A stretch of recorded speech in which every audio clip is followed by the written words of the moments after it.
কংগ্রেস দলের যুব আইকন তথা প্রাক্তন সর্বভারত কংগ্রেস সভাপতি রাহুল গান্ধী ইংরেজি নববর্ষের ছুটি কাটাতে ভিয়েতনামে ব্যস্ত রয়েছেন। রাহুল গান্ধীর এই ভিয়েতনাম সফরকে কেন্দ্র করে ইতিমধ্যেই রাজনীতির পারদ ক্রমশই তুঙ্গে উঠতে চলেছে। ইতিমধ্যে শাসক দল তথা বিজেপি দলের তরফ থেকে রাহুল গান্ধীর এই ভিয়েতনাম সফরকে কেন্দ্র করে তীব্র সমালোচনার ঝড় বয়ে দেওয়া হচ্ছে।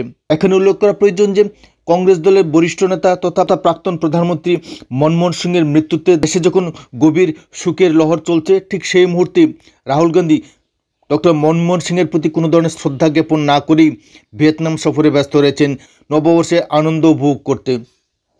দল যখন এক শোকের মধ্যে দিয়ে চলছে, ঠিক তখন দলের বরিষ্ঠ নেতা যুব আইকন হিসেবে যিনি পরিচিতি লাভ করে থাকেন সেই রাহুল গান্ধী আনন্দ উল্লাসের দিন কাটানোর জন্যই ভিয়েতনাম সফরে ব্যস্ত রয়েছেন।